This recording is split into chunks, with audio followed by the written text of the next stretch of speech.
Hey everyone, my name is Nathan Payne. Welcome back to another episode of Blu Ocean Crypto. Today, I want to take a look at some advanced tips and tricks with you guys playing Honeyland. So I've been playing this pretty consistently for the last couple weeks, and I'm still learning things every day. So I just want to give you guys a heads up on all this. Also, if you're not already subscribed to the channel, it would make a big difference to us. We would really appreciate it. And of course, smash that like button if you enjoy this by the end. Okay, so let's jump right in. So I already talked about how important it is to get past the first 7 days during the whole tutorial. You know, that really gets you kind of acquainted with all the different features. But one thing I think is really important to mention is you want to be doing the Bumble Bash specifically every single day. And there's a few different reasons for this. If you play for rewards, you can see here, if you get above a 1600, you'll actually get a total of 10 of these keys. And then there is rewards for the tournament mode. So you can just do one of the tournament, like just do one to kind of get a ranking so you at least get the reward. And honestly, as long as you get past 1600, you don't even need to use all of your energy. The reason why that's really important is when you come over here, you can see there's all these boxes. And these will give you regular shards, not Gen Z shards. So these can actually be used for your NFT bees in order to upgrade them. But that actually brings me to my next tip. Don't use your shards early. So reason being is when you level up your profile, and I'll just show you an example here. You can see I've got over 362 of these sonar buzzes. You notice how it goes up in tiers. You have to actually be level 13 in order to unlock Mystic. And the reason why this is so important, let's say you want to use a capacity upgrade on your bee, right? I can't even do this. But you notice how the capacity stat goes up 1%, 2%, 3, 4, and then 5? Well, when you upgrade a bee, let's go over here so I can show you an example. There's an upgrade level on the far left you can see where it shows 0 out of 10. You can only use 10 upgrades.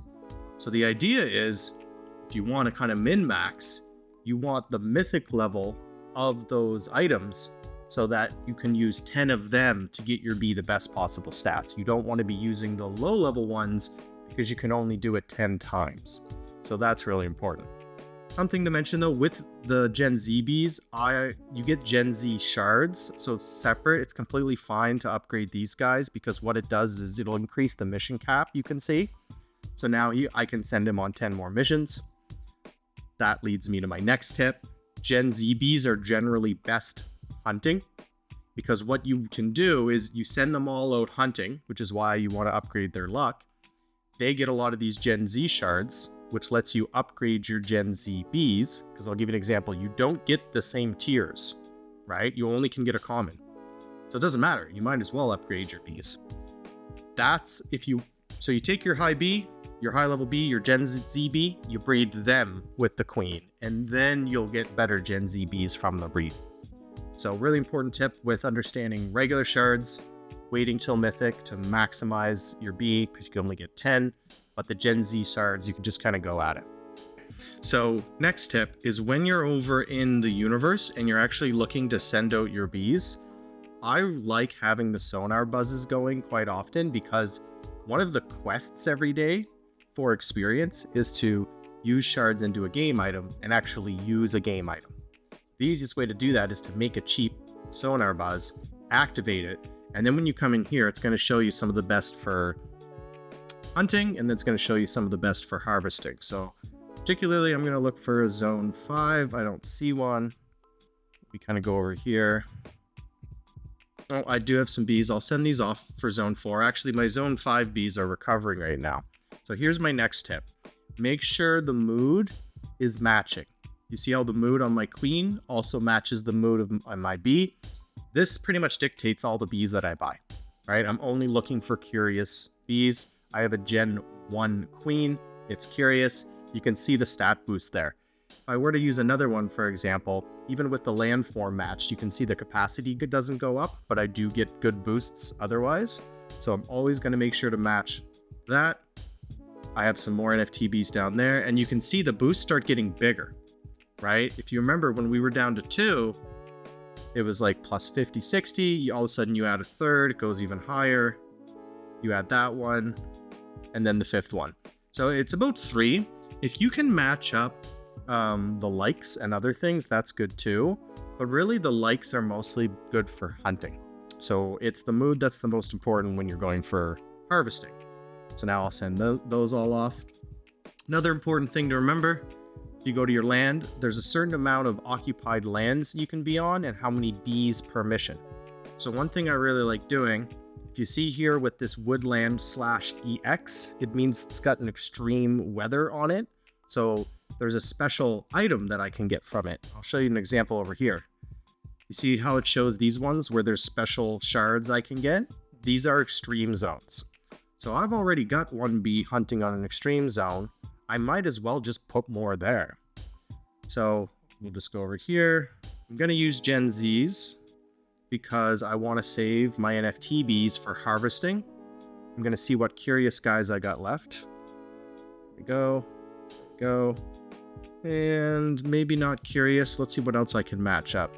Do any of the other ones match up? They do not. So now I'm going to go through my list and kind of see what's the best stats I can get here. And this is a really good practice because some of these Gen Z bees suck, like 11 capacity, 1 agility. And then you go to some of these other guys and they're like 50, 70, 60. So honestly, the ones that have these really poor stats, I'm probably never going to use, and I might just convert them or turn them, fuse them. You can do that too. But for now, I'm just kind of saving them all. So look at that guy. There we go. Landform matched and board is matching. So this guy's going to get the best. We're going to send him on a hunt. So that's really important understanding with harvesting and hunting. With hunting, matching lights is good. The mood is still important nonetheless because it boosts all the stats. Use your NFT bees for harvesting though. There's also this quests tab down here, and this can be great for shards. I actually haven't done a lot of them yet, but it's a nice way to kind of start racking up shards quite a bit. So let's just go back over here to the hive. Another very important thing is that you have friends. Make sure you're sending them and claiming every single day. The more active you are, the more likely people are going to stay on your list. These zubs, I guess you could call them, like I think that is what they're called, can be used over here for the bonus wheel. So you can see I can actually spend 50 to do it. So as soon as I get 50, I always spin again. There we go. So another trick, if you press and hold on the item on the screen, this item info comes up. It can actually tell you what it is. So that's an important one. So let's go back here. Another thing that's really good to note is when you come over here and you go into the marketplace, make sure that you guys are filtering. The filters up in the top right, and especially if you need them to go to a certain zone. So say I need them to go to zone 5 or zone 6. I'm going to change the endurance. I really only need 200. I'm going to make sure they're curious. Submit. Then I can take a look at the details by just opening them up there. Okay, see endurance 200, zone 6. Take a look at the other stats. Another thing as well is in the main shop. And this is something I did in the beginning. I found it was actually pretty cheap. And sometimes there's Gen Z egg shards. Now, generally, if you think, oh, you don't really want to use your HXD, to pay. But this was on a 40% off sale, and I was able to get a bunch of shards and make a couple more bees, and they actually had good stats. So I look for these Gen Z egg shards when I can. Sometimes there's breeding tickets, which can also be good. If you come over here to the honeymoon suite. Now, if I select my Gen Z queen, and let's just select one of these guys here, it costs 150, and in my opinion, that's too much for a Gen Z bee. I don't want to do that, but I have 17 breed tickets. Now it only costs 30. Now it's much more reasonable. Now, here's another quick tip. If you breed with your queen, their mood will change unless you add a mood stabilizer. These are kind of hard to get. I mean, I have some shards for more, but I feel like you don't just want to willy-nilly be breeding your queen non-stop. So we talked about that. Here's the fusions where you can kind of throw away some of them, but they want it to be the NFT guys. It looks like here, actually, we can't use the Gen Z, but let me show you what I meant with the Gen Zs that you can do. So if we just find a guy that's kind of crappy here, oh yeah, look, I don't really like his stats. There's some worse guys here though, probably. Convert. You are converting a Gen B Z to shards. This is an irreversible action. So let's do this so you guys can see. Yeah, I got 40 of those. Let's open it up. It's a poison bomb. Decrease the agility of unknown bees on a land. This is really good. When you own a land, you can put a poison bomb on it. But here's the important thing, guys. I just converted a Gen Z bee, and this is a regular shard, or regular shards. This isn't Gen Z shards. So now you can take your free guys, once they're kind of done or expired, or they've got crappy stats, you can turn them into really good shards. And the 40 was quite a bit actually to get there. So another thing worth mentioning back over in the universe here, this is one that, funny enough, took me a little while to figure out. Zone 1s are in the very middle of the map. The further you go away on the map, the further the zone gets. So sometimes your sonar buzz won't give you a zone 5 or zone 3, and you're like, oh crap, but that's the one I'm really looking for. Just kind of think, okay, go to the center, move out, find the ones you want. So we can kind of see here, one's on these edge, this is zone 6. If I'm going down here, zone 7, zone 8, zone 8, you know, obviously it's a lot. So let's just send some of my bees out here.